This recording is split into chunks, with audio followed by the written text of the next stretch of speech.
Muito bem, boa noite para você que já está conectado com a gente aqui no Papo Livre, podcast aqui da Alternativa FM. Obrigado por você estar com a gente aqui. Hoje é o Papo Livre número 004.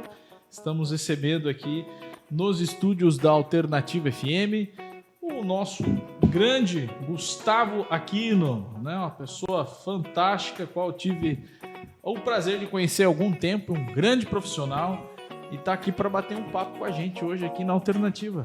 Gustavo, boa noite, seja bem-vindo aqui ao nosso humilde espaço, Papo Livre Podcast. Boa noite, Paulinho. Que bom. Não deu nem tempo para você me explicar o que é podcast, né? mas vamos treinar ao vivo, né? Vamos aprender na marra, né, Gustavo? Só fazendo aquela checagem aqui, se tá tudo 100% aqui, o nosso áudio 100%. Já recebi o ok aqui já. Muito bem. Pois é, Gustavo. Estamos aprendendo juntos, viu? Posso te falar que eu também estou aprendendo, vou aprender e estou aprendendo junto com você, né? O rádio faz isso já há muito tempo, que se chama entrevista, né? Mas daí agora, digamos, acho que antes da pandemia veio esse novo formato, podcast, e daí mudou um pouco o formato, mas é igual uma entrevista de rádio, não tem aquela liturgia de rádio, que tem que dar o intervalo, que tem tempo curto, que tem pauta, mas o podcast, até onde a gente pesquisou até hoje, é uma conversa informal, mais solta, mais livre, mais tranquila. E eu agradeço, Gustavo, a tua participação aqui comigo, eu sei que você está bem atarefado. Pouco tempo em Guaratuba, né? Já começamos a dar o spoiler que você retornou para cá. Na verdade, você sempre esteve aqui, né? Sim, estou há 15 dias de volta aqui. Não, eu digo assim, que você sempre esteve aqui porque online o tempo inteiro, né? Na verdade, eu moro na internet, né? Meu endereço é eletrônico, né? Eu acho assim que eu tô dando um spoiler, né? Que o Gustavo foi para Foz, porque acho que a maioria do pessoal não sabia, Gustavo, se tinha ido para Foz. E o pessoal de Foz não sabe que eu voltei, né? Tem gente que não sabe que eu fui para lá. E tem gente que não sabe que eu saí de lá, né? É verdade, exatamente. Eu acho que o pessoal não tinha se ligado que você tinha ido para Foz e voltou, tá aqui, e o pessoal acha que tá. Eu mesmo, várias vezes, de te perguntar informações, ver fotos tuas. Vai, Gustavo, você tá em Guaratuba? Não. É foto de arquivo. Mas, Gustavo, satisfação estar recebendo você. Sei que você está bem atarefado e conseguiu esse espacinho para estar batendo esse papo com a gente. Obrigado pela disponibilidade de vir aqui participar comigo. É um grande profissional que eu admiro pra caramba e vai ser um bate-papo legal. Gustavo, conta pra gente, cara, quando começou essa história, essa caminhada no jornalismo? Ixi, Maria. Puxa o microfone aí e vamos de conversa. Bem, Paulinho, faz bastante tempo já. Então. Eu comecei a trabalhar em 1983. Caramba, então, Gustavo, São 40 anos. 40 anos. Completado dia 4 de abril. Né? Eu marco dia 4, que é o dia que circulou o jornal, né? Uhum. Então, eu comecei uma semana antes. Na Folha Metropolitana. Qual cidade? Curitiba. Aí fiquei muito tempo em Curitiba. Trabalhei numa Folha do Litoral, que era um jornal editado na Galeria Tijuca. A gente vinha para Guaratuba, ia para Matins, ia para Paranaguá, voltava para Curitiba, editava lá. Isso na década de 80 ainda? Isso na década de 1980. Pense nisso. Gustavo. Tempo da máquina de escrever. Caramba, irmão. E aí, em Guaratuba, estou desde 2005, com o Correio do Litoral, que é meu emprego mais duradouro. Né? São 18 anos? Sim. 18 anos. 18 anos. Nenhum patrão me aguentou tanto tempo, nem eu aguentei. Quanto você mesmo. Nem eu aguentei nenhum patrão quanto nós nos aguentamos. Né? Caramba, Gustavo. O Correio do Litoral tem uma história interessante. Muitas pessoas passaram por lá, né? Sim. Todos falecidos. Você é o funcionário guerreiro. Eu fui o que sobrou. Quem começou o jornal foi eu e o Sérgio Soveral. Uhum. Logo em seguida entrou o Mordecai de Oliveira, Sim. que foi grande apoiador, foi meu parceiro durante mais tempo. E em seguida o Miro da Viola. O Miro da Viola, verdade. Então, todos os meus amigos já morreram, né? Caramba, Gustavo. E aí, então, eu herdei o jornal porque a equipe foi indo embora. Sim, o jornal a gente fala em todos os sentidos, né? Hoje ele é online, mas já foi impresso, né, Gustavo? Ele foi impresso de 2005 a 2012. 7 anos rodou impresso. E é online de 2008 até hoje. Exatamente. É um dos sites, eu sempre comento com o pessoal, o site mais antigo de notícias do litoral é o Correio. Isso eu acho que imbatível. tinha um blog, tinha o Jequiti, tinha o blog da Luciane, mas jornal mesmo, eu acho que é o Correio, né? Uhum. Quando ninguém acreditava no online, né? Sim. 2008 era a saída da internet de escada para ali, para aqueles pacotes aqui, pelo menos em Guaratuba e litoral, era o Oi só que operava, né? Com aqueles pacotes de 100 mega que nunca era 100 mega, né? 10 mega, 50 mega que nunca entregava. É verdade. Ruim, a BR Turbo. E aí durante 4 anos, tive que fazer o impresso, né? Fazia uma vez por mês, a cada 15 dias, porque tinha algum público que não chegava online, né? Mas o online se obrigou pelo jornal ter essa característica regional. Sim. É difícil você fazer um jornal impresso em 7 cidades. Você tem que imprimir 100 mil exemplares. Então, com o online, eu conseguia chegar nas 7 cidades. E ter acesso nas 7 cidades, né? E a vantagem do jornal do online é essa também, né, Gustavo? A possibilidade de você rastrear de onde está vindo o teu acesso, qual horário, qual dia da semana, qual matéria deu mais clique. Né? Tinha uma época que meu público maior, apesar do jornal ter começado em Guaratuba, minha sede é em Guaratuba, eu moro em Guaratuba. O maior número de assuntos por cidade é Guaratuba. Tinha uma época que o maior número de acesso era em Antonina. Ô, gente que gosta de ler notícia. Poxa vida, Gustavo. E agora não. Agora eu continuo Guaratuba, talvez Paranaguá, porque tem mais uma população, né? E desse tempo, tá? Você veio para cá em 2005, né? 2005. Você comentou, né? Você veio para cá. Desse tempo, Gustavo, de 83 até 2000, trabalhou em Curitiba, rádio, TV, jornal. Curitiba e Foz do Iguaçu e Rio de Janeiro. Rio de Janeiro eu trabalhei com publicidade, acho que morei em Rondônia também trabalhei com publicidade. Rio de Janeiro, publicidade e jornalismo. Uma parte em Curitiba, Foz do Iguaçu também. Eu tive um jornal em Foz do Iguaçu, foi meu primeiro jornal, Folha do Iguaçu. Fui assessor de imprensa de Câmara, eu sim, virei um especialista, assim, não por conhecimento, mas por gostar mesmo, de Câmara de Vereadores, legislativo. Sim. Eu fiz cobertura na Assembleia, em Curitiba, mas sempre me jogavam para a Câmara, eu era o repórter mais novo, né? Os mais velhos iam cobrir a Assembleia e os mais novos para a Câmara. E aí, depois eu cobri a Câmara de Foz do Iguaçu muitos anos, fui assessor de imprensa da Câmara. Aqui cobri a Câmara, fui assessor de imprensa da Câmara. Bacana. E, pô, deve ter muita pérola aí, Gustavo. Deve ter muita pérola, né? Você deve ter muita pérola de vereador, né? Sim. Muita história para contar de vereador, hein? Mas o que eu estava lá do outro lado do balcão, eu não vou contar, não. Eu morro. Do lado de cá, eu posso contar algumas, assim. Inclusive, tem de um amigo meu, essa eu gosto de contar. Então, conta.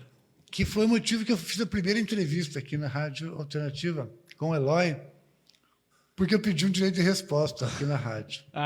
Me conta, vamos lá. Por causa que o Paulo Araújo veio aqui me xingar.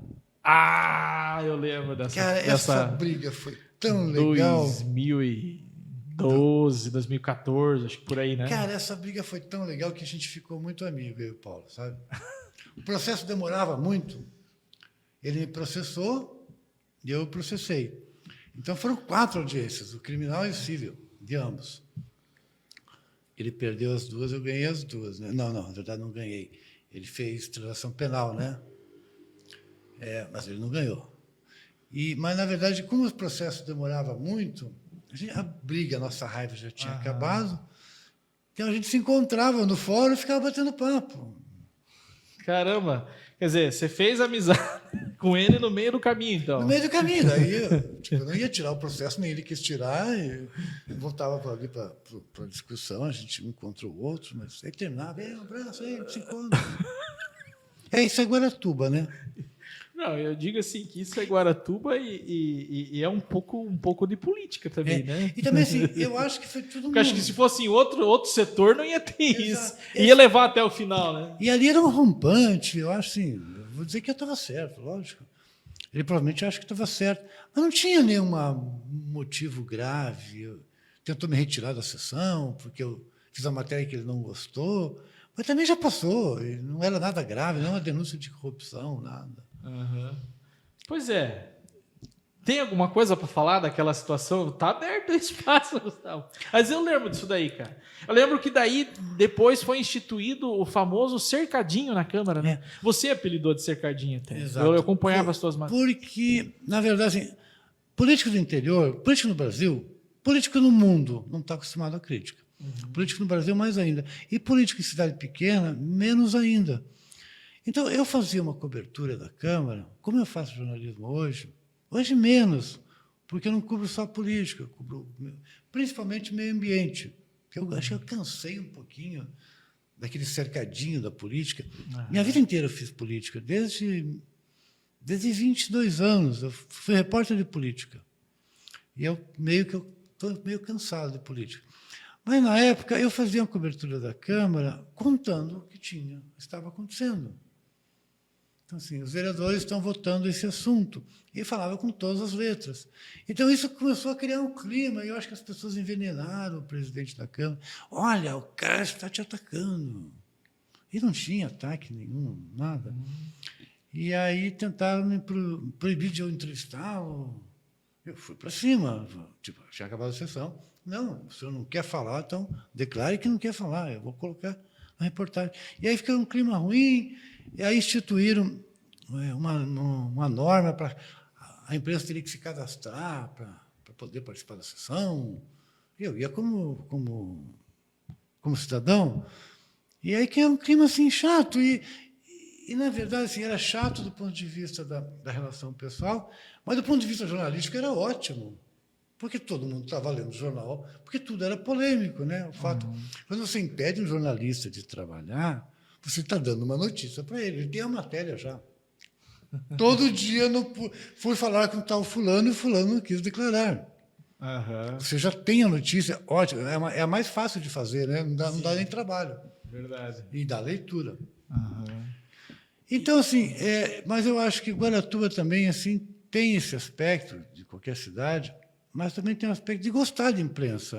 A cidade gosta. Eu falo assim, Antonina gostava de ler jornal, Guaratuba gosta muito de ler jornal. Foi um dos motivos que eu vim morar aqui. Eu morava em Matinhos, fiz um trabalho no jornal aqui de Guaratuba, o jornal do falecido Rubinho. A gente vai chegando numa idade que todos os nossos parceiros são falecidos, né? Cada vez mais. E aí eu via como as pessoas gostavam das notícias. Mais do que em Curitiba, mais do que em Foz do Iguaçu, que é as duas cidades que eu tive experiência. Cidades bem maiores também. Mas assim, mais do que em Matinhos, onde eu morava na época.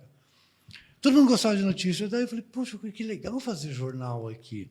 Aí eu vim trabalhar no jornal Folha de Guaratuba, com o Valber. Sim. O Valber me chamou. E eu trabalhei com o Rubinho, briguei com o Rubinho, acho que todo mundo que trabalhou com o Rubinho brigou com o Rubinho. Né? Uma figura muito querida, sim, muito passional. Muito peculiar, né? Muito peculiar. Muito peculiar, muito único, Rubinho. Terminamos amigos. Aliás, tem uma história interessante. Tem uma aí que eu queria não sei se é a mesma, da editorial lá, que você me contou. Sim. Eu briguei com o Rubinho, o Valber me contratou, e o Valber tinha uma situação que tinha que esperar. No final, eu acabei fundando um jornal com o Soveral. O Correio. O Correio já era Correio, eu lembro. Montamos nós dois, fomos pedir apoio político, não tinha dinheiro. Tipo, vamos fazer que lado? Era o governo Jamur.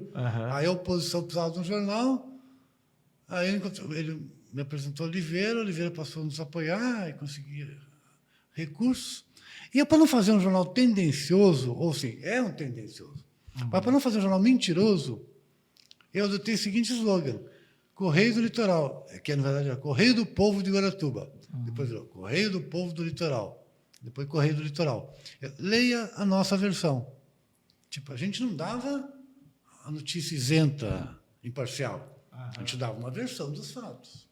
Com honestidade, sem mentira, ouvindo do outro lado. Mas era uma versão. Então, era leia a nossa versão. E o povo adorava. A gente ia distribuir jornal nos bairros, isso que é uma coisa, assim, para mim, marcante de Guaratuba, da minha vida como jornalista. A gente passava de carro, o pessoal parava, me dá esse jornal fofoqueiro aí. Cadê esse jornal? Então, assim, pessoas que adoravam o jornal, que era um conto do prefeito. Tinha um cara que colecionava o jornal. Ele guardava. E aí perdia um exemplar, ele vinha, você não tem uma edição daquele tal, porque acabou da minha coleção, alguém rasgou, ou caiu um café em cima. E os que odiavam, os que eram a favor do prefeito e não gostavam do jornal, também gostavam do jornal, sabe? Então, assim, Guaratuba gosta de notícia, gosta de política.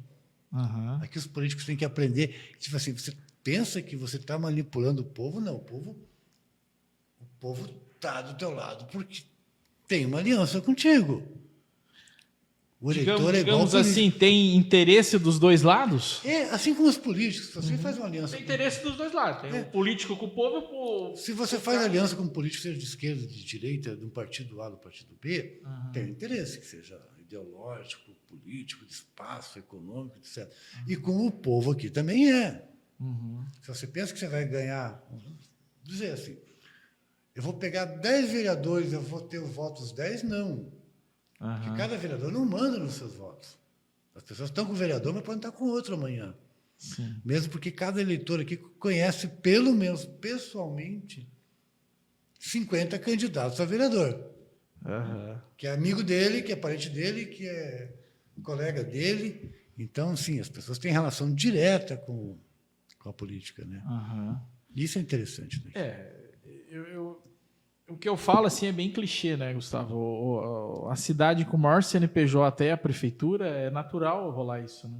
Exato. Porque a prefeitura emprega hoje, acho que entre cargos concursados e comissionados, mais de 1.000 pessoas. Mais? Bem mais. Mais na educação, mais de 1.000 na educação, né?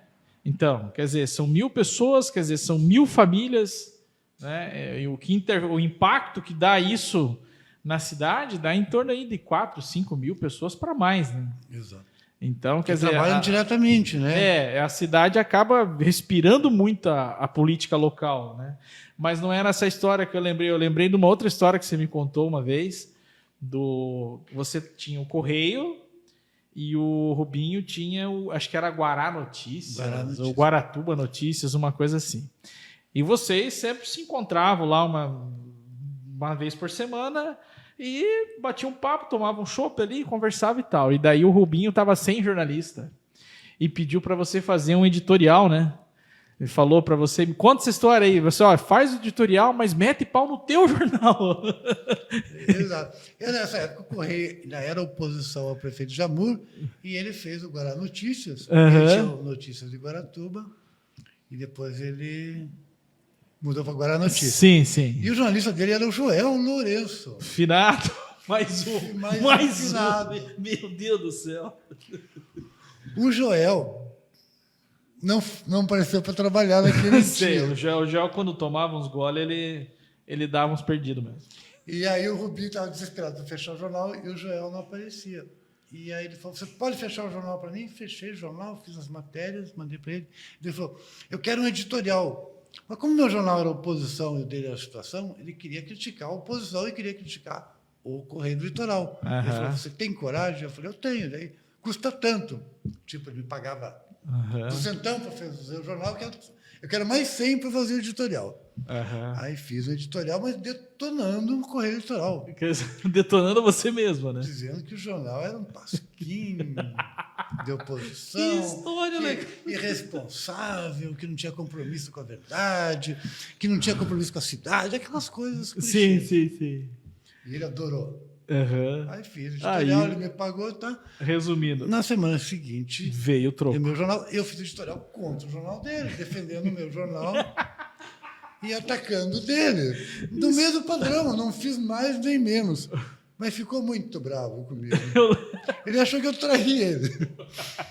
Eu lembro que você me contou isso daí. Rubinho, mas como é que eu não vou me defender de mim mesmo, né? Ou de qualquer pessoa? Eu lembro que você falou pra mim, não, Rubinho é um caso, é amor e ódio, não adianta. Você ama e odeia ele ao mesmo tempo. Aí ficou de mal comigo.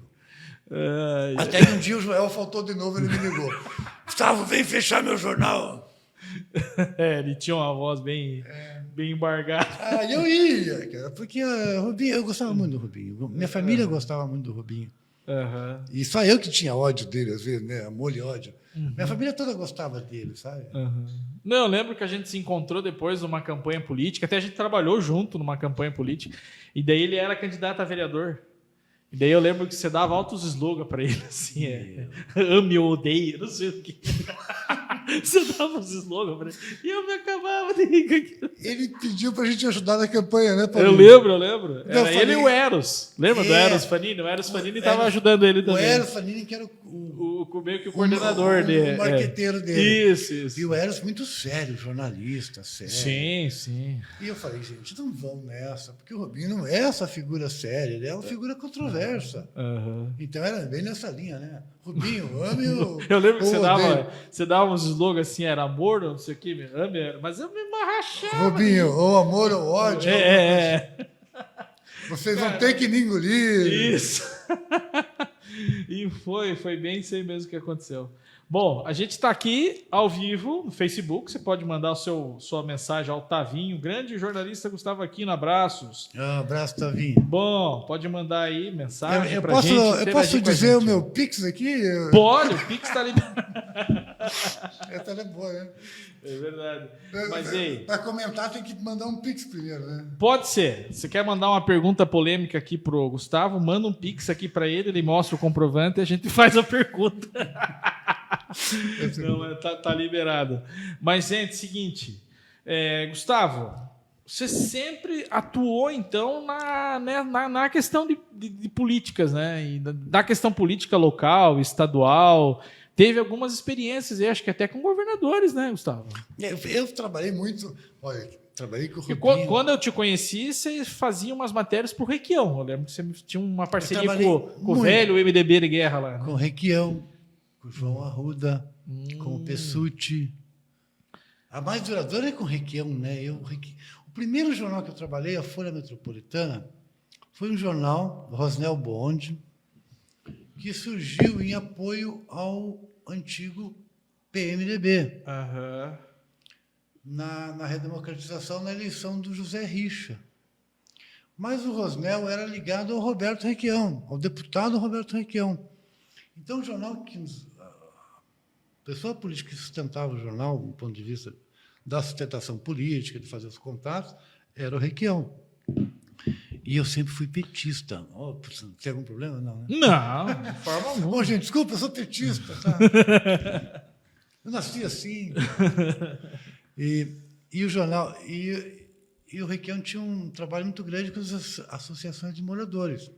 E o adversário... Ele tinha dois adversários dele. Um da direita, que eu não vou lembrar o nome agora, do meu querido amigo, e do PT. Então, assim... Eu tratava tanto das associações do Requião quanto do pessoal da direita, que eram pessoas muito ligadas ao povo, apesar de ter um pensamento de direita, eram ligados aos governos da ditadura, eram pessoas normais, seres humanos, que davam notícia. E com o PT também, que era o meu partido. Então, assim, sempre em guerra com o Requião. Sempre numa guerra, mas sempre o admirando, sabe? E eu, assim, sempre fiquei bravo com o Requião, sempre votei nele. Na última eleição, eu falei, agora não voto mais no Requião, nunca mais. E votei de novo. Contra a minha própria vontade, sabe? Também eu trabalhei com o João Arruda, que foi o sobrinho dele, que acabaram os dois brigando. Com o João também, briguei com o João. Eu também sou de brigar com muita gente, assim. Briguei com o João Arruda, ficamos amigos de novo.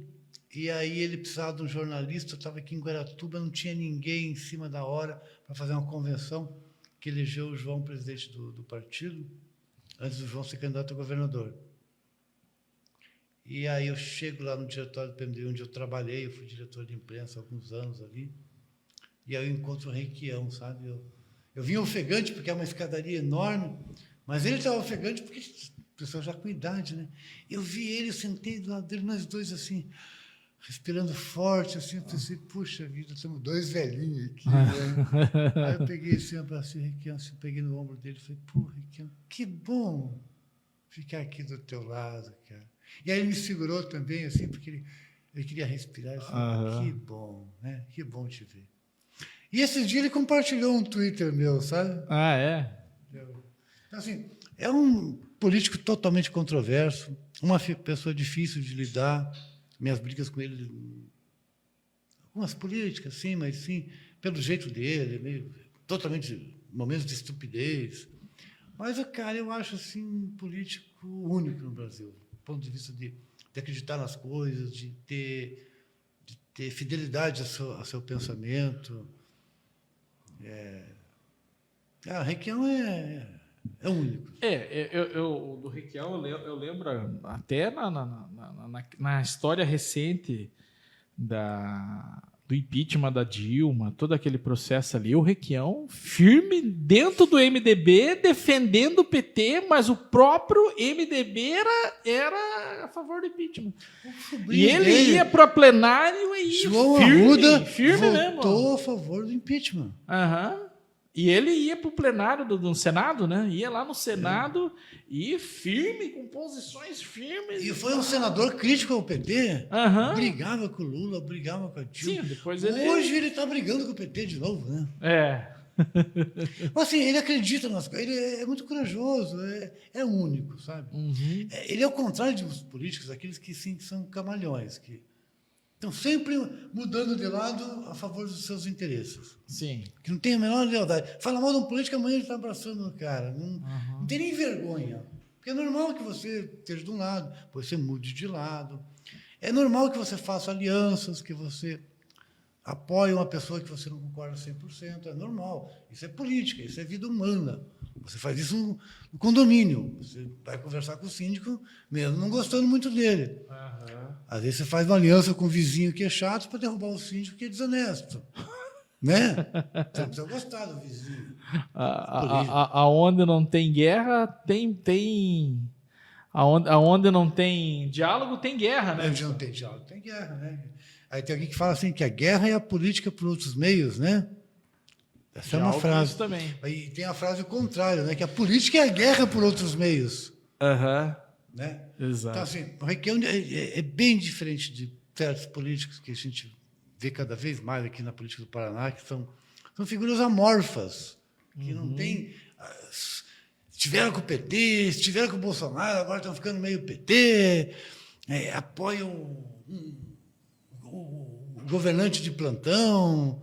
Aí é difícil, né, cara? E eu sou cada vez menos repórter de política, sabe, Paulinho? Essas coisas vão pegando, né, Gustavo? Não falar de meio ambiente? Eu imagino que os ratos estão tomando conta. Você tem assunto pra caramba disso, mas ainda dentro desse... Estava só fazendo uma configuração. Ainda dentro desse tema, Gustavo, puxando para cá, né? Puxando aqui para o nosso litoral, desde 2008... Quer dizer, você é jornalista desde 80, né? Fazendo notícia aqui do litoral. 83. Fazendo notícia aqui, indo para Curitiba editar jornal, beleza. Mas, digamos assim, acompanhando dia a dia do litoral de 2005 para cá. O do nosso litoral, Gustavo, dos 7 municípios aqui do litoral, pegando aqui Guaratuba, Matinhos, Paranaguá, que acho que é o que mais circula, uma informação nova, essa de Antonina, que lê pra caramba o teu site, né? Dos municípios aqui, a política aqui no nosso litoral sempre circulou nas mesmas famílias, né? Até hoje, né? Paranaguá Roque, aqui, né? A família Justo está praticamente completando aí 16 anos, que está no poder, com a Ivani, com o Roberto. Para lá, Antonina Morretes também.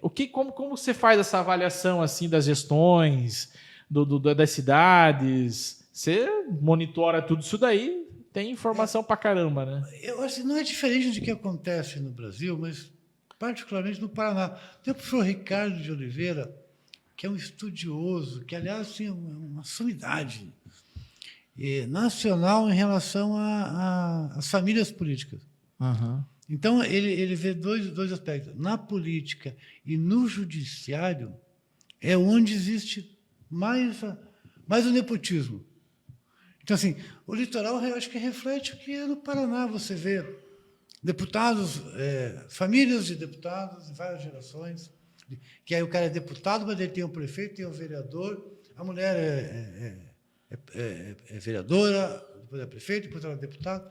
Então, eu acho que o que acontece aqui no litoral é reflexo do Paraná. Não é diferente do restante do Brasil. E existe aquela situação que colocam, em parte com base na realidade, em parte com um mito, de que você precisa estar bem com o poder central, que o poder central, no caso, é o governo do Estado. Então, as pessoas acabam elegendo um político que promete que só ele que vai conseguir recursos para a cidade. E, assim, em parte é real, mas é cada vez menos real isso, porque existe um orçamento, o Estado tem que cumprir. Uhum. Então, por exemplo, algumas pessoas podem dizer assim, Guaratuba, que era a cidade que tinha um deputado Nelson Justus, era a que mais recebia recursos. A gente está vendo que não é verdade isso, né? A gente está vendo que Matinhos recebeu muito mais investimentos do governo Ratinho Júnior do que Guaratuba. Esse verão, então, foi escandaloso. Uhum. Não acho que esteja em demérito do deputado da cidade. Eu acho que é política a gestão do Estado. Uhum. Havia a grande obra lá da Engorde Martins, que são 500 milhões, que só isso já deu todo o investimento que o Guaratuba pudesse ter, né? Uhum. Tem a duplicação da JK, tem toda a situação de drenagem da cidade.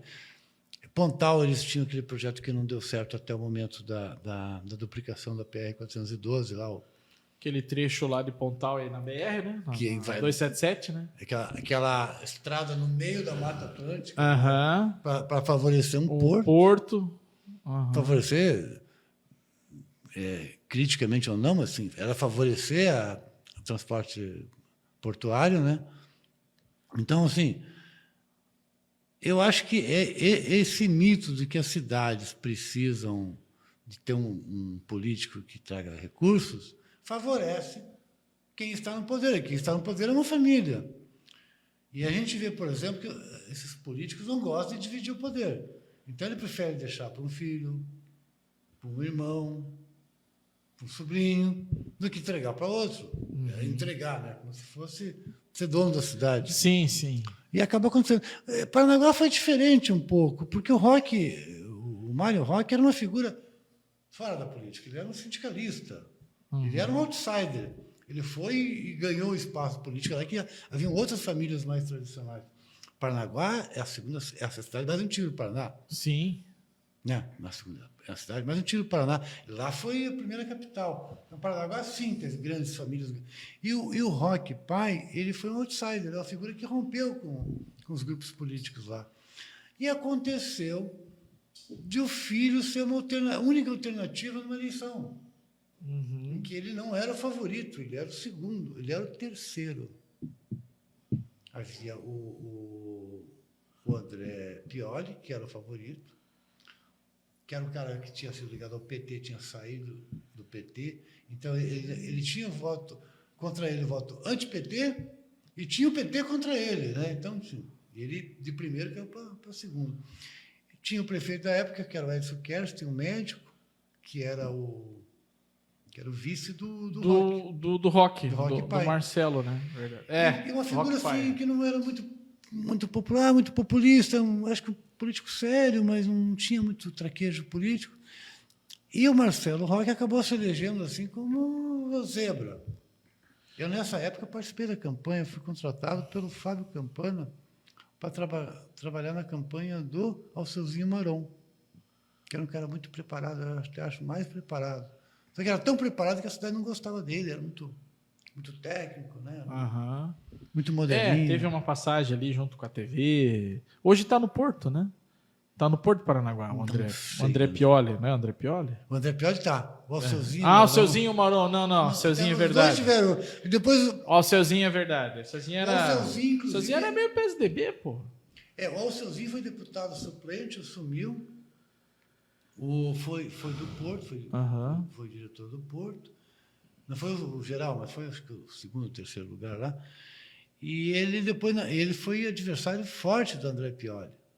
E depois vão trabalhar juntos na rádio, na TVCI. Sim, verdade. Mas a política é assim mesmo. Não. Em qualquer lugar é assim, né? Aqui a gente tem quantos exemplos de pessoas que estavam do outro lado, se uniram, depois se desuniram. Mas isso, na tua opinião, Gustavo, você falou um assunto que tem um advogado amigo meu, não vou citar o nome aqui dele, mas ele fala muito isso para mim, que não existe isso de esse discurso, ele fala isso aí, não existe esse discurso de que só vai recurso para a cidade se tiver um deputado forte lá. Não existe. O recurso é igual para todas as cidades. Cada vez menos existe isso. Né? Ele fala, não tem essa. Não, ele tem que dar para todos os municípios do Paraná. Não tem que ficar favorecendo. Né?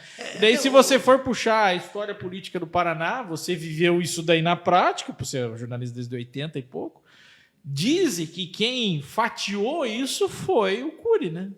Aníbal Cury. Foi Aníbal Cury que fatiou isso, né? Ó, você cuida lá, cuida aqui, você vem para cá, você pega essa parte aqui e meio que posicionou todo mundo ali, né? Procede isso mesmo? Eu acho que era um outro processo, né? O Aníbal Cury conseguiu fazer uma aliança com os deputados de situação de oposição para forçar o governo a atender os deputados. Hoje a coisa é um pouquinho diferente. Eu vejo o Ratinho montou um sistema, ele é um cara pouco político, eu acho que foi o pessoal do Ortega lá, que é o pessoal mais político do governo dele, ou do... não estou lembrando o nome. O Ratinho hoje é o seguinte, a cidade tal, quem são os deputados tal? Então nós vamos ter que entregar um recurso para aquela cidade, quem vai entregar é o deputado tal. E nisso entra até a oposição. Você vê deputado de oposição entregando um uniforme, entregando um negócio, que é coisa do Estado. Então, assim, ele divide, mas ele ia mandar de qualquer maneira. Então, seja o deputado morando na cidade, ou seja o votado na cidade. Porque toda cidade tem voto para deputado. Sim. Sim, é igual quando eu já fui cobrir muito essas cerimônias, né? E daí... entrega do recurso tal, governador vem assinar, deputado também assina junto. Não, a assinatura do deputado não está valendo nada ali. Que vale? Exato. A assinatura dele ali, nada é a mesma coisa. Tem um contrato com uma empreiteira, o chefe do executivo, o secretário da pasta, tudo bem, e o deputado assina. Não, vem deputado tal, secretário tal, assina junto aqui tal. Aí a imprensa não vai assinar. Quer dizer, é só para enganar a torcida ali, né? E daí e a gente com a câmera, né, fica só olhando assim. Tem uns que nem só pega na cara, finge que é assim, porque não tem validade nenhuma a assinatura no documento. Né? A assinatura no documento do cara ali não tem validade nenhuma no aldar da carruagem, né? Mas enfim, Gustavo, voltando um pouquinho, eu fiquei sabendo hoje uma história aí, diz que você já não, deu... Não, mentira, não deu. Já deu um mochilão pela América Latina, é verdade? Mas... que já viajou a América inteira aí, pô. Não, mentira. Não, mentira? É o pessoal do marketing que fala isso, né? O pessoal do marketing aumenta um pouquinho. Não, eu viajei quando era piazão. Antes da carreira? Antes de começar a trabalhar no jornalista. Eu tinha 19 anos. Eu saí de Curitiba, fui para Mato Grosso, Bolívia, Peru, com destino a Cuba. Olha a minha ideia. Eu ia plantar cana em Cuba. Estava havendo um grande movimento para apoiar o governo cubano, o povo cubano, plantando cana. E aí era um grupo de 3. Os outros 2 ficaram no Mato Grosso com medo de entrar na Bolívia. E aí fui sozinho. Atravessei a Bolívia, pedindo carona, pegando trem, não sei o que lá. Trabalhando, juntando dinheiro. Aí cheguei no Peru. Aí a minha família entrou em pânico, né? Tipo, que esse louco, né? Piada de Curitiba, piada de prédio, né? No Peru. Piada de prédio no Peru, né? O que será que esse menino está traficando, né? Como é que ele faz para conseguir atravessar tudo isso? Caramba! E quanto tempo isso tudo, Gustavo? Um ano? 3 meses. 3 meses. Não, pouco tempo. Pouco tempo. Achei que você ficou um ano e pouco. Não, é o pessoal do marketing que fala. Anos viajando, né? Aí tinha uma tia que morava em Buenos Aires. E aí ela me convidou para eu ir para Buenos Aires. Venha para cá, você quer ficar no exterior? Venha para cá, e aqui você vai ter uma casa, você vai poder trabalhar, vai poder viajar. Aí eu pensei, bem, pô, já estava difícil lá, estava frio. E aí eu resolvi voltar para Buenos Aires. Quando eu cheguei em Curitiba, uma tia que morava em Porto Alegre, vem aqui para Porto Alegre. Olha a ideia, né? O cara quer viajar. E aí eu fiquei entre Buenos Aires e Porto Alegre, fui morar em Porto Alegre. Eu morei em Porto Alegre, aí 1 ano. Um ano. O pessoal do marketing fala, morou anos. Sim, né? Foi nos Pampas. Não, o release que veio para nós aqui. É o release que veio aqui, nossa. Não, o cara foi lá. Viajou não sei pra onde e tal, já fez assessoria pro Jânio Quadros. Ensinou o Jânio Quadros. Penteava a caspa do Jânio Quadros. Caramba, Gustavo. Eu morei em Porto Alegre, morei em Rio de Janeiro, Rondônia. Mas assim, pouco tempo. Legal. Gustavo, cara, você acho que é um dos poucos jornalistas que acompanhou as várias eras da comunicação, né? Porque, pô, você começou, era impresso. Eu comecei com Gutenberg vendendo Bíblia. Então. Em 1500. Pô, eu ouvindo sério aqui. Pô, você começou, era impresso, daí veio aquela onda do rádio, aí veio a outra onda da TV, aí veio a onda da internet, agora veio a outra onda das redes sociais, agora tá vindo mais uma que é a inteligência artificial, que é considerada já, diz os especialistas, que é a terceira onda da internet, né? E acho que vai nos matar, né? Tá vindo aí. Pô, e você acompanhou todas essas mudanças aí, né? E daí, nessa segunda onda, veio a guerra das fake news, né? Como combater fake news, Gustavo? Fala assim, você falando isso, até lembrei do Gutenberg, né? Falei, pô, o cara começou em 1500 os tipos móveis, né? Sim. E aí eu penso, de 1983, de 1500 a 1983, aconteceu pouca coisa na imprensa escrita. Houve ameaça, que parecia uma ameaça, que era a rádio, no início do século XX, em seguida a televisão, e o jornal impresso continuou. Então, assim, talvez até o ano 2000, ou um pouquinho mais, não aconteceu muita coisa, né? Realmente, de 2005 para cá, 2000 para cá, foi muita coisa. Eu acho que aconteceu em 20 e poucos anos, foi mais do que vários séculos, né? Sim. Então, assim, todos nós somos de uma geração... A mais recente pandemia que acelerou também o conhecimento digital da população, né? Fez o pessoal entender o que é QR Code e tal, né? Qualquer pessoa com 18 anos, 20 anos, já passou por várias transformações. Coisa que várias gerações não passaram. Mas daí, assim, junto com essas transformações, veio da fake news, né? A fake news é aquela seguinte, né? É aquela vizinha mentirosa, fofoqueira. É a tia do Zap. Né? Que ela ficava na cerca, lá, antes de ter muro, falando mal do vizinho, falando mal da separada, falando mal do padre. O que ela falava era só coisa ruim. Se tinha alguma coisa para elogiar, ela não elogiava, ela falava mal. E ela era muito popular, porque as pessoas gostam mesmo de ouvir coisa ruim. Agora, quando você dá espaço para a vizinha, numa internet, que ela vai falar com milhares de pessoas, e você passa a premiar ela com likes e não sei o que lá, você cria isso, né? E quando você cria hoje, por exemplo, 2 grandes empresas, uma indústria que vive disso, o Google, o YouTube, o Facebook, vivem da maldade alheia. Se você posta uma notícia boa, positiva, vai ter uma quantidade certa de cliques. Se você posta uma notícia negativa, ela vai ter muito mais cliques. Se a gente fizer, por exemplo, aqui em Guaratuba, se a gente fizer um jornalismo de oposição ferrenho, a gente pode até falar mentira, mas a gente vai ter muito mais acesso que a gente tem no Correio Eleitoral, na rádio e no Portal da Cidade. Porque a gente faz um jornalzinho assim, às vezes é crítico, às vezes acrítico, às vezes um pouco crítico, às vezes apontando coisas que eles não gostam. Mas a gente não exagera no adjetivo. Sim. Então, assim, ninguém nunca foi para o pessoal. Mas se a gente fosse, a gente ia ter muito mais acesso. Então, está industrializado a maldade humana. E eu acho que agora a sociedade está reagindo contra isso. Agora, se a gente deixar nessa nova fase com a inteligência artificial a favor da fake news, ai, meu filho, aí acabou. Aí ninguém vai dar conta. Porque a inteligência artificial vai ter a capacidade de produzir com maior quantidade muito mais conteúdo negativo do que a gente consegue produzir a tia do Zap. Uhum. Né? E o tio do Zap, para não ser contra as mulheres, não parece ser. Sim, sem descriminalizar. Mas, assim, quer dizer, na tua opinião, as redes sociais deram muita voz para isso, então? Deram voz, sim. E aí, as redes sociais e a indústria, né? Hoje tem muito dinheiro envolvido. Uhum. E, assim, o Brasil agora está tentando fazer uma lei, uma legislação que existe em vários países para regulamentar as redes sociais, e você vê as próprias redes sociais fazendo publicidade contra. Esse dia em Foz, eu estava passando,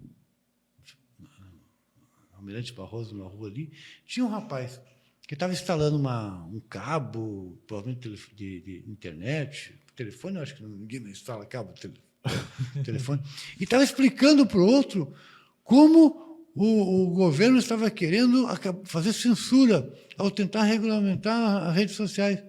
O cara foi informado com fake news contra a regulamentação. Hoje se tem um movimento contra a regulamentação. Ou seja, botar ordem, não é botar ordem, é botar nas redes sociais a lei que existe na vida normal. Sim. Você não pode difamar no teu jornal lá a pessoa. Uhum. Mas na rede social também não pode. Sim. Alguém tem que ser responsável por aquilo. Uhum. E, por exemplo, se alguém difamar no Correio Eleitoral, eu posso dizer que é a opinião da pessoa, mas eu sou responsável por aquilo. Você também. Sim. Às vezes a gente faz a opinião da pessoa. Mas se houver um crime ali, nós dois que vamos pagar. Sim. Acho que o maior exemplo recente disso é a Jovem Pan, né? O maior exemplo recente disso é a Jovem Pan. A opinião do comentarista não influencia na opinião da emissora. Tiveram processos do mesmo jeito, tiveram embargos e quase tiveram normal. E todo mundo sabe que eles escolheram as pessoas que pensam igual ao dono. Sim, exatamente. Ou pensam parecido, né? Aí você coloca um ou outro lá para dar um equilíbrio. Uhum. Tem um colega meu que fala assim que não existe isenção de notícia. Você corta a isenção quando você escolhe o que publicar. Exatamente. Você já está cortando a imparcialidade. Você escolhe o assunto e escolhe um lado do assunto. Você já tá aspectos. Não tem, ele falou isso para mim, é verdade. Fala, não tem imparcialidade. A partir do momento que você escolhe essa eu vou fazer. Você já está eliminando o restante já. E outra coisa, você vai escolher quais assuntos você acha mais relevantes. Sim. Eu acho uma coisa, você acha outra. Uhum. A nossa notícia, às vezes a gente copia as mesmas notícias, as mesmas fontes, e dá diferente. Verdade. Bom, batendo papo aqui, tá bacana, o papo tá legal. Gustavo, tem muita coisa para a gente conversar, mas para a gente ir se encaminhando, já acabou minha bateria, Gustavo, não estou vendo a... Paulinho, eu falei que uma hora eu não aguentava, né? É muito? Não, estamos indo longe aqui. Ó, segundo aqui, tem 8.500 pessoas assistindo.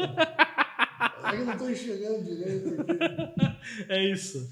Bom, vamos dando sequência aqui, Gustavo. Me diz uma coisa, você é ambientalista, né? Quem lê o Correio percebe isso. Porra, dei bandeira, né? Deu. Você publica muito informações e artigos do meio ambiente. Me diz uma coisa, Gustavo. Essa questão de Guaratuba, né? Tem a reserva da Mata Atlântica, tem muita coisa, é um assunto complexo, eu não estudei tudo ainda. Não consegui ler tudo, tem muita informação. Né? Mas o que a gente mais escuta aqui na cidade é que o IAT barra tudo. Me diz, qual a tua opinião? Olha, IAT barra tudo ou o pessoal está desinformado? Lá na terra indígena Javari, onde mataram o Dom Philips e o Bruno Pereira, sim. Tem pessoas que estão fora daquela terra indígena, que vão lá dentro e roubam tartaruga, tracajá, e roubam peixe pirarucu, que acabaram fora da reserva indígena e só tem na reserva indígena. Então, o mundo inteiro vê essas pessoas como bandidos, que vão lá, invadem uma terra indígena, mataram um jornalista inglês, mataram um ambientalista, um funcionário do IBAMA, né? Sim. e ataca o meio ambiente. Para eles, na verdade, eles acham que estão fazendo certo, porque tem pessoas que nasceram e moraram na terra indígena. Depois que foi criada a terra indígena, eles tiveram que sair. Então, para eles estão defendendo a terra deles.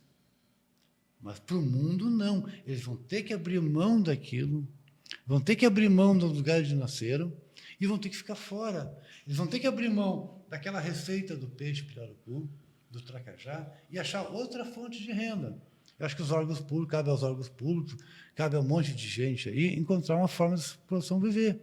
Então, assim, tem bandidos, tem traficantes ali, possivelmente foram traficantes que mandaram matar os dois, mas tem pessoas que estão tentando sobreviver. Aqui é a mesma coisa em Guaratuba. O cara tem uma alma, comprou um terreninho, se esforçou. E aí vem o IAT e fala, você não pode construir, o cara trabalhou com o suor dele. Você não pode construir porque você está numa área de preservação ambiental. Desculpa, mas o cara está errado. Por mais que ele tenha trabalhado muito, se esforçado muito, possivelmente ele sabia que não podia. Tinha gente que já estava lá antes de ser criado o Parque Estadual do Bogaçu, por exemplo, mas teve que sair. Né? Então, assim, o IAT não é que barra tudo. A cidade tem uma série de restrições ambientais. O mundo vai ter que compensar Guaratuba como compensa o pessoal que está lá na terra indígena. Tipo, não dá para construir em Guaratuba. Nós temos uma área de proteção ambiental, nós temos o Parque Estadual do Bogaçu, e as pessoas querem construir no Parque Estadual do Bogaçu. Não pode. Ninguém pode construir no Parque Nacional do Iguaçu. Ninguém vai construir no Central Park. Né? Agora, assim, se você pegar para aquela pessoa, pô, é um problema, mas alguém vai ter que compensar ele. Então, eu acho que o IAT, na verdade, não barra nada. Eu acho que faz pouco, até porque não tem estrutura para fiscalizar tanto. Eu achava que, do meu ponto de vista, tinha que ser muito mais rigoroso. Mas, agora, o povo pobre, a pessoa que investiu, não pode perder. Mas quem que vai compensar ele? Não vai ser a Mata Atlântica que vai compensar ele. Eu vou derrubar. Tá, Paulinho, o cara derrubou 2 árvores, mas se cada um derrubar 2 árvores, acabou o planeta, né, meu filho? Nós somos 8 bilhões de pessoas. Ninguém pode invadir a área verde. Apesar do pessoal criticar muito o IAT, Gustavo pode me corrigir se eu estiver errado, o Paraná ainda é um dos estados mais preservados. Né? Não é, Paulinho. Não é? Não é. O Paraná, achei que o Paraná era. O Paraná é um dos estados que mais devasta. Caramba! Nossa região aqui do litoral, um pouquinho do norte de Santa Catarina, Paraná inteiro e sul de São Paulo, é a maior área contínua de Mata Atlântica do Brasil. Aí sim. Nós somos, a nossa região se você pegar o interior do Paraná, foi derrubado tudo para plantar. Foi derrubado muita floresta nativa para plantar. Nós temos uma grande reserva de araucárias gigantesca ali, acho que ali na Nova Laranjeiras, que aquela Mata Atlântica está em pé, porque é o seguinte, um povo indígena foi contratado para abrir estradas. E aí, e os caras sacaneavam. O povo brasileiro adora. Esse agro que é pop, adora um trabalho escravo, sabe? Adora não pagar as pessoas. E aí não pagavam os indígenas, eles pediram em terra. Parte em dinheiro, parte em terra, e com o dinheiro eles compraram terra. Aquela grande reserva indígena, acho que uma grande parte foi demarcada e cedida para eles. Mas grande parte eles compraram. Então, nós temos uma grande reserva de araucária graças aos indígenas, que são 2 povos ali, caigangues e guaranis. Nós temos aqui nessa região da Serra do Curitiba para cá, para Serra do Mar, uma grande área preservada. Mas no Paraná, se pegar o Nortão lá, meu filho, derrubaram tudo. Paraná, São Paulo, são os estados agrícolas, Rio Grande do Sul. Santa Catarina é o seguinte, até é uma agricultura mais de subsistência, menos de pequena e média propriedade, mas também devastou muito. Essa estrada de ferro aí matou gente e devastou muito, derrubaram muita madeira, né? Santa Catarina é um estado de madeireiras. Então, assim, nós derrubamos muito. Agora, nós aqui na região do Mata Atlântica, aqui da Serra do Mar do Litoral, nós temos muita preservação. Guaratuba tem muita preservação, acho que é 90%. Acho que 3% só que já. Não lembro agora, é só 3% da área que é possível, né? Mas tá, mas alguém vai ter que segurar. Aí fala assim, não, a Europa devastou tudo e agora querem que a gente faça o mesmo. Então, mas se a gente for fazer o que a Europa fez, acabou o planeta, né? Sim. Alguém vai ter que parar, e vai ter que parar onde tem mata. E aqui no Paraná vai ter que parar onde tem mata, que é a Serra do Mar, né? Nós vamos pagar por isso, Paulinho, do ponto de vista econômico, mas então a gente tem que ser compensado. Não dá para morar tanta gente, não dá para vir tanta gente morar aqui. Pois é. E como compensar isso? É a grande pergunta que você fez, né? Como quem que vai compensar essas pessoas, né? Criaram o ICMS ecológico, que é um avanço, mas pô, aquilo é uma migalha, né? Eu acho que... Não tem... Sim, nós não somos uma economia socialista planejada, um governo central que vai definir, né? Tipo assim, você vai pedir para os empresários fazerem isso? Sim. Eu acho que o povo tem que lutar. Agora é o seguinte, não dá para desmatar mesmo. E não vai conseguir desmatar. Você pega um governo aí que, o governo passado, tipo assim, vamos passar a boiada, passa um pouco, não passa tudo, né? Agora, o próprio Congresso agora tirou a atribuição do Ministério do Meio Ambiente. E tirou a FUNAI. Tirou da FUNAI a demarcação das terras indígenas. Isso nunca aconteceu, nem na ditadura militar. Tipo assim, então, é uma guerra. Mas nós estamos dentro, entendeu? Aqui, não tem segundo planeta. Tipo, nós estamos dentro, nós estamos estragando aqui o planeta. Bom, voltando, você foi bem a fundo no assunto e é um tema complexo pra caramba. Mas voltando agora para a nossa realidade recente, né? 4.500, a ação que o Instituto Guarujá faz, 4.500 toneladas de lixo na Bahia. 4,5 toneladas. 4.500 quilos, de lixo na Bahia. Pô, não dá, né, Gustavo? Não, e foi comemorado porque... Era menos. Menos que o ano passado. Eu fui ver... Você, pô, até quando a gente vai viver isso, cara? O tempo foi 7 toneladas, depois foi 6. Até quando a gente vai... Pô, uma cidade, né, fantástica, que tem Bahia e praia junto, né? Como você falou, Mata Atlântica, Serra do Mar, e ver esse tipo de coisa, né? E a sacola plástica... Você já foi na Olimpíada de Bahia? Eu fui em duas. Você viu? É sacola plástica, né? Sim. Garrafa PET. Não, tampinha de garrafa. Eu tive o desprazer, sei lá o que posso falar isso. Tá no portal, tem uma live. Vaso sanitário. No mangue. Pia, geladeira. Daí eu vi o barco trazendo uma geladeira com um colchão dentro. Cara, que coisa mais complicada isso. Bom, Gustavo, o papo vai longe, cara. O papo vai longe, você tem muita informação para passar para a gente, mas eu queria te dar, bater um papo agora aqui da nossa realidade, da nossa Guaratuba. O que você acha? Como é que tá? Que nota você dá para a administração do prefeito Roberto? Que nota você dá para a Câmara de Vereadores? Você está aqui, você conhece tudo daqui. Não, Paulinho, essa eu vou passar. Vai passar? Eu fiz parte da administração, já saí faz mais de um ano. Fui assessor de imprensa da Câmara, então, assim, tipo, eu estou na minha quarentena. A gente sai dali, tipo, não vou falar. Daqui, né, ano que vem tem eleição, a gente vai começar a se manifestar, mas ainda estou na quarentena. Não... Gustavo, Ponte de Guaratuba, sai agora ou o que você acha? Eu acho que nunca avançou tanto, né? Eu acho que provavelmente sai. Está tendo um processo lá no Tribunal de Contas que, assim, eu acho mais engraçado a reação à ação do Tribunal de Contas do que o caso em si. O que o Tribunal de Contas está investigando é se o edital de licitação manipulou para direcionar para uma empresa ganhar. Tipo assim, faz parte, sem entrar no mérito disso, faz parte do trabalho do Tribunal de Contas ver se aconteceu isso. Pois é, mas, pô, teve 2 que foram desclassificadas e ainda o Tribunal de Contas tem essa desconfiança ainda? O Tribunal de Contas, depois de várias discussões, ele fechou numa seguinte questão. O edital de licitação, a ponte, ela tem 3 técnicas construtivas. Uma, não vou lembrar, porque eu não sou engenheiro. Uma é a estaiada. A ponte tem uma parte estaiada.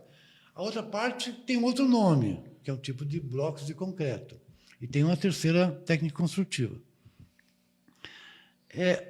Um edital de licitação exigia que a empresa tivesse experiência nas 3 técnicas construtivas e uma única ponte.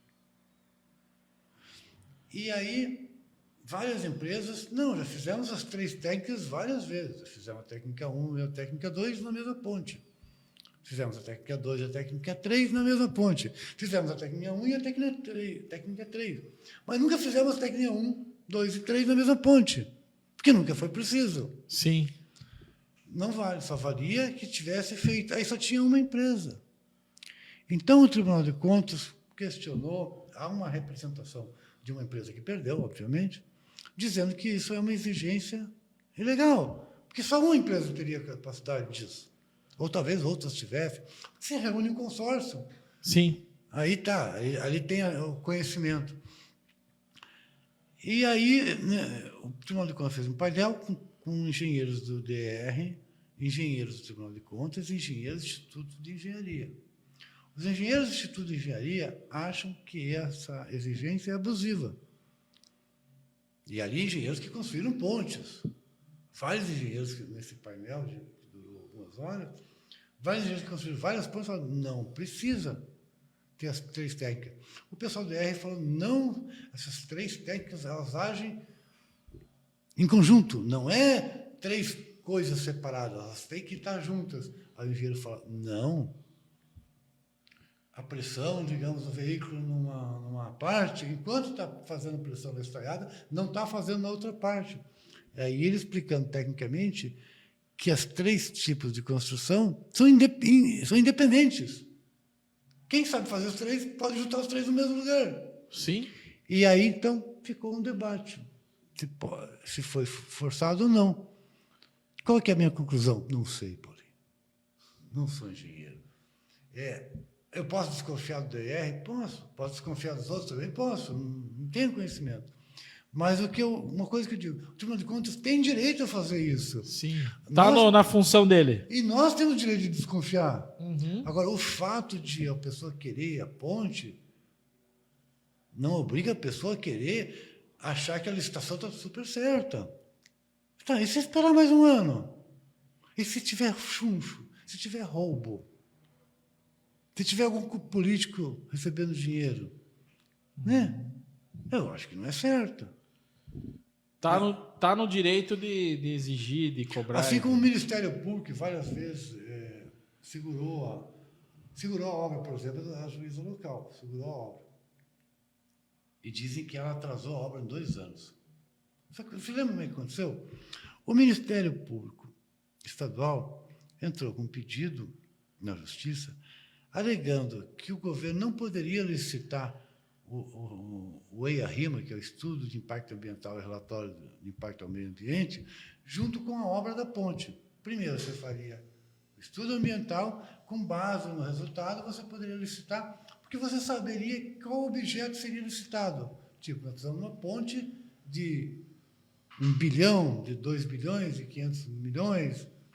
Uhum. E aí a juíza entendeu que havia base nesse argumento e concedeu uma liminar, doutora Giovana Sarrec, aqui de Guaratuba, e concedeu uma liminar suspendendo o processo de licitação até que fosse julgado o mérito. O governo não se defendeu, deixou a liminar valendo, não houve julgamento de mérito da doutora Giovana. Não se defendeu e demorou, passou um tempão, o governo acatou a liminar e fez uma nova licitação. O estudo de viabilidade técnica ambiental foi feito pelo governo anterior, o governo Beto Richa e a vice-governadora. Me falhou o nome dela agora. Borghetti. Uhum. Cida Borghetti. Ela que licitou o estudo de viabilidade ambiental e entregou ao governador Ratinho, que ganhou a eleição agora em 2022, então ganhou em 2018. Ela entregou essa obra, esse estudo de viabilidade ambiental, ficou pronto em 2019, em abril de 2019, no começo do governo Ratinho. Ele só foi licitar, ele levou quantos anos? 4 anos para licitar a obra, 3 anos para licitar a obra. Então, assim, não houve demora por causa de questões ambientais o questionamento da obra. Houve por causa do governo. Sim. Se o governo deveria ter sido mais rápido, não sei. É complicado, o governo precisava arrumar dinheiro, precisava resolver um monte de situação. Aham. Então, assim, não há atraso em função de nenhum questionamento do Tribunal de Contas ou do Ministério Público ou do Judiciário. E criou-se um mito que essas pessoas estão contra a ponte. Isso não existe. Isso não é fato, isso é fake news. Uhum. E as pessoas passam a acreditar nos seus fake news. Sim. A fake news, a desinformação, você combate com a informação, né, Gustavo? Né? E é isso que Porque essa explicação que você deu aí, acho que está abrindo a cabeça de muita gente. E essa fake news não é da vizinha da cerca, não. Essa aí é industrializada por grupos políticos. Sim, o uso dessa artimanha, desse argumento. E o povo adora, assim, é mesmo esses ambientalistas que querem acabar com a ponte, mas de onde? Nenhum ambientalista questionou a ponte, foi o Ministério Público, o Judiciário e o Tribunal de Contas. Uhum. Não tem nenhuma ONG ambientalista questionando a ponte. O cara pode até ser contra, mas ele não tornou público isso. Tá, mas o Ministério Público ele só age quando ele é provocado. Não. O promotor ele pode agir. Pode agir? Pode agir. Ele pode e deve agir se vê alguma irregularidade. Na ocasião... a promotoria é uma fiscalização. Na ocasião, acusaram aquela ONG, que é do filho do senador Oriovisto. Sim. A ONG... Teve uma polêmica até do jornalista da Jovem Pan, o Mac. O filho do Oriovisto... O filho do Oriovisto tem uma ONG ambiental, que eu vou tentar lembrar o nome. Ele questionou fortemente a construção da rodovia lá em Pontal do Paraná. Agiu muito forte lá, no trabalho, entrar no judiciário e tudo mais. Eles nunca fez nada em relação à ponte. Ele nunca falei da ponte. Não conheço a ponte. Sim. Não tinha nada a ver. Aí o Oriovisto, não tenho nada para defender o Oriovisto, não tenho nenhum motivo de defender ele. Mas ele falou, mas meu filho não se meteu nisso. Mas se criou um mito e várias vezes falaram. E várias vezes ele veio se defender, né? A ONG Observatório do Clima. Uhum. Observatório do Clima. OIC. Uhum. Observatório mais alguma coisa do clima. Então, os ambientalistas nunca mexeram na ponte. Nunca, nada. Podem ter falado. Não falou no boteco. Isso é um fato não acontecido. Pode ter feito alguma publicação em rede social, mas nunca judicializou, então. Eu tinha uma coluna no Correio do Litoral que era Ponte de Guaratuba, que era um defensor, o Alex Fatel, ferrenho defensor da ponte. E eu fui várias vezes em manifestações, cobri, ele falou, você é a favor? Eu falei, não sei, não. Não acho que a ponte vai ser grande coisa, ela vai ter muita coisa positiva e muita coisa negativa. Eu, não acho que vai ser a redenção, sabe? A redenção, para mim, seria resolver a questão ambiental, arrumar trabalho para esse povo aqui e habitação para o povo. Sim. Isso sim. A ponte não... para ajudar a ambulância, mas isso daí. Não interfere na vida social. Uhum. Na vida social do ponto de vista da distribuição de renda, aqui, que eu acho importante. Mas aí ele defendia radicalmente. E teve uma pessoa que fez um artigo contra. Ninguém fala contra a ponte. Eu peguei e publiquei acho que uns 2 ou 3 artigos contra a ponte, porque é uma coisa rara de alguém se manifestar de forma técnica, né? Eu não tenho conhecimento suficiente para defender a ponte, nem para criticar a ponte. Uhum. O que eu falo no rádio, Gustavo, assim, o Guaratubano, eu nasci aqui, então eu tenho um pouquinho de propriedade para falar, não desmerecendo quem está aqui há pouco tempo, jamais. Tem um lugar de fala, né? Não, minha ficha 001, não, nada a ver. Mas assim, o Guaratubano tá sacudo de ponte, cara. Desde que eu me conheço por gente de campanhas eleitorais, todo mundo vem aqui e promete a ponte. Requião, Beto Richa, Jaime Lerner, Álvaro Dias. E a ponte. Então, assim, o Guaratubano ele tá sacudo, essa história de ponte. Então, assim, o Guaratubano só vai botar fé a hora que sair, cara. Né?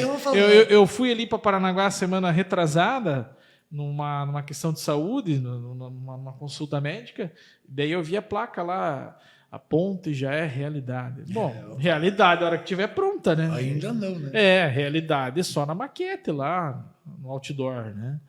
Então, assim, o Guaratubano em si, ele tá sacudo com essa história de ponte. Pô, a hora que começar a fazer, aí acho que o Guaratubano vai pôr, agora vai, né? Então, assim, a gente é otimista, claro, né? Por outro lado, eu já bati um papo aqui até com o Jonas Maciel, que foi, acho que foi a matéria de conclusão de curso dele, a história, a questão da ponte. E daí ele fala muito isso, que o Ratinho foi o que mais avançou com esses estudos e tal, nunca se avançou tanto. Então a gente está otimista, cria uma esperança, né, de ver isso acontecer. Agora, é uma obra muito fiscalizada, né, Gustavo? É uma obra assim que todo mundo vai fiscalizar. As tias do Zap, os tios do Zap, todo mundo vai ficar em cima, porque ela é muito visível, né? Vai fiscalizar, mas daí quando alguém fiscaliza... De fato, quando alguém faz um questionamento, cria-se uma nuvem de fumaça. Uhum. Isso que eu conto do Ministério Público, da doutora Giovana, do Tribunal de Contas, cara, está escrito isso, está documentado isso. E as pessoas esquecem. Uhum. Porque vem alguém aqui, já conta uma história e a gente esquece. Uhum. Não, porque aqueles conselheiros do Tribunal de Contas é irmão do Requião. O Requião não gostava de Guaratuba. Pronto, já criou a narrativa. Isso. O Maurício Requião, irmão do Requião. O Requião não gostava de Guaratuba. Tipo, é verdade.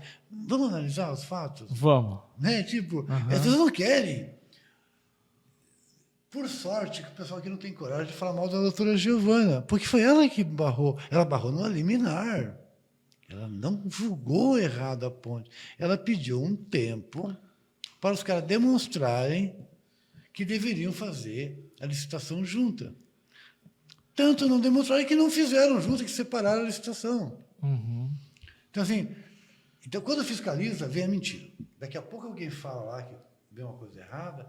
Esse cara está querendo ser contra a ponte. E eu vou falar uma coisa, eu já filei o jornal Contra a Ponte aqui, muita gente me atacou. Eu descobri, como eu dou as notícias, que pouca gente dá, e porque também as pessoas me procuram. Não porque você censure, Paulinho, é porque as pessoas sabem que eu divulgo muito a ponte, me procuram para dar uma matéria contra. E me dá muito acesso. Ótimo. Sim. Eu estou com um documento aqui, grande, que eu não vou publicar já, porque merece muito estudo, dizendo do impacto do transporte dentro de Guaratuba em função da ponte. O que isso vai causar. Isso é controverso, né? Gustavo. Tem gente que diz que isso não vai acontecer. E você falou isso daí, eu lembrei de uma audiência pública do DR faz tempo, 6, 7 anos atrás, na Câmara, aqui, falando exatamente disso de forma mais rasa, do meu ponto de vista. Que as duas cidades não estão preparadas para receber a ponte. A malha viária das duas cidades. Né? E o cara do DR falava isso.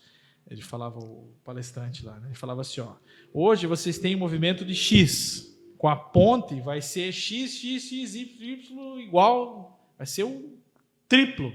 Né? E os dois municípios não estão preparados, a malha viária, para receber essa quantidade de veículos. E é uma verdade, né, Gustavo? Pois é, eu não sei se é uma verdade, Paulinho. Quando o Beto Richa, cobrado pela Ivani Justus, prefeito, uma campanha dele no aeroporto, disse que eu vou fazer essa ponte, e aí ele determinou que o secretário de Transportes, que era o irmão dele, Pepe Richa, fizesse os estudos da ponte. O Pepe reuniu a equipe do DR, e a equipe do DR apresentou um anteprojeto ao DENIT, Departamento Nacional de Infraestrutura Terrestre, de Infraestrutura de Transportes. Esse de infraestrutura terrestre foi a Band News que escreveu, eu achei tão engraçado que eu fico repetindo. É DENIT, Departamento Nacional de Infraestrutura de Transportes. Sim. Dizendo o seguinte, que a ponte ela só seria viável do ponto de vista, né, para as duas cidades se fosse feita a continuação da 101, que ela interrompe em Garuva e vai voltar em São Paulo. O Paraná é o único estado da costa, né, que não tem a BR-101. Então, se você fizer essa ligação pela 101, você tiraria a possibilidade do tráfego aqui e faria uma ponte turística, com limitação de carga. Eles apresentaram isso e alegaram que não deveria ser construída a ponte sem a BR-101. E foi essa audiência que você participou. Os técnicos do DR afirmavam que a ponte não era positiva para a cidade. Esse mesmo DR é o que está defendendo a ponte. Então, parte de funcionários de carreira. O governo mudou e mudou as pessoas que são os porta-vozes. Hoje eles dizem que dá boa. Porém, nós não merecemos isso. Vamos reunir todo mundo? Quem é contra, quem é a favor, do ponto de vista técnico? Sim. Aqueles engenheiros que vieram aqui e falaram que era ruim, e esses que afirmam que é boa, vamos ouvi-los. Uhum. Eu recebi um estudo agora muito técnico sobre isso, sabe? Eu não sei se eu vou publicar, Paulinho. Eu teria que submeter a muita gente para eu não falar besteira, para não publicar besteira. Uhum. Né? Porque eu não sei se é isso. Eu não sei se vai vir todo esse tráfego para cá. Tem gente que diz o seguinte, que não há uma demanda de transporte daqui, digamos, de Joinville, para o Porto de Paranaguá. Não tem caminhão carregando carga de Joinville para o Porto de Paranaguá. Sim. E o Porto de Paranaguá não vai poder sair do caminhão lá, não vai atravessar Martins, não vai passar aquela carga. Há um limite também de carga na ponte, né? Parece que é de 26 toneladas do ferry-boat, vai ser estabelecido na ponte. Eu não lembro mais. Eu sei que foi colocado isso como condição do Ministério Público ao governo. Então, a ponte não vai permitir transporte de carga pesada. Uhum. Mas eu não sei. Mas aí, eu acho que daí que o ferry-boat continua, por causa para atender esse público aí. Tá, mas esse público vai vir aqui, vai atravessar a cidade. Sim, mas é fato. Eu vou falar uma coisa, a gente vai acabar vendo essa ponte, eu acho que vai sair. Isso vai ser um prejuízo para a cidade ou um lucro para a cidade, mas só vamos saber depois. A gente não consegue ter uma opinião técnica balizada honesta, que a gente possa confiar. Não, os técnicos analisaram, podem errar. Mas, assim, tudo é tendencioso, né? Sim. É assunto pra caramba, hein, Gustavo? Gustavo, satisfação, cara, tá recebendo você aqui, a tua disponibilidade. Pô, tem papo aqui para mais uns 4 podcasts ainda, cara. Meu Deus, tem muito assunto. Admiro muito o teu trabalho, Gustavo. Sou fãzaço do Correio, né? Não vou negar para você que quando a gente bate papo aí com os outros colegas, a gente fala, não, o Gustavo, para a gente chegar nos acessos que o Gustavo tem, vai muito tempo ainda. Afinal de contas, 2005, né, que você está com o site no ar. 2008, né? 2005 o jornal. 2008, correiodolitoral.com. Então, admiro pra caramba o teu trabalho, sou fãzaço, é uma satisfação pessoal estar te recebendo aqui. Tenho muito a aprender ainda, né? A gente está aqui num outro tipo de jornalismo, praticamente, que o nosso é mais o factual, o dia a dia. Você já traz sempre essas matérias mais elaboradas, né? Mais trabalhadas, com mais extensão, e a gente admira pra caramba você por isso. Que ninguém aguenta ler inteira, né? Mas é tudo com fundamento, com base, né? Isso que eu acho bacana do teu tipo de jornalismo que você pratica. Então, uma satisfação estar te recebendo aqui. E obrigado, cara. Obrigado por ter vindo e deixa o espaço aberto aí para as tuas considerações finais, para o teu recado, para o teu alô. Fica à vontade. Hein? Então, eu vou gastar meu tempo, Paulinho, elogiando você, né? Porque você elogiou um monte. Não posso sair perdendo aqui. Não, Paulinho, tá genial. Você ter assumido essa rádio, eu achei uma loucura. Se você perguntasse minha opinião, eu falava, não vai nessa, Paulinho, é furada. Quando você, não sei se você lembra, quando você criou o Portal da Cidade, né, que é aquela franquia. Sim, é uma rede. Paulinho, furada, Paulinho. Você me falou, não entra nessa. Faz um site próprio. Faz teu site. Você está criando uma marca que é do outro cara. E você insistiu. Então, assim, você provavelmente não ouviu minha opinião. Se tivesse perguntado da rádio, eu ia falar a mesma merda. Tipo, não. E é por isso que eu não fiz e você fez, sabe? Tipo, você tomou coragem, assumiu um monte de coisa, criar um site. a assumir a rádio. E hoje, Paulinho, você é o primeiro da comunicação de Guaratuba, cara. Eu acho que nem isso você pretendia. Não. Não era isso? Consequência, né? Uhum. E eu queria ser o primeiro quando eu fiz o Correio, porque só tinha o Jornal do Rubinho. A Folha do Guaratuba estava fechando. Então tinha pouca gente, não queria concorrer com rádio. Mas eu tinha a ambição de ser o primeiro na parte impressa. Você não. Agora, enfim, você hoje é o principal veículo. Uhum. Eu, de vez em quando, eu copio umas coisas tudo, dou um crédito, aí eu peço para você me dar um crédito, porque as minhas coisas do Correio que saem no teu jornal atingem um outro público, alcança um monte. Uhum. Então, assim, eu acho legal, é ousadia mesmo fazer. Você entrou em todas as ondas. Agora é o podcast... Está com o podcast. E faz assim, não é só modismo. Você teve coragem, ousadia, e hoje está incomodando. E na próxima eleição, o Paulinho vai ser o cara que vai eleger o prefeito, gente. Brincadeira. Não é por aí. Mas, Gustavo, agradeço as partes que me tocam do que você falou, mas, enfim, a recíproca é verdadeira, viu? A recíproca é verdadeira, eu admiro pra caramba o teu trabalho. E fala aqui, vou até trocar a câmera aqui, porque isso que eu vou falar é uma verdade, viu?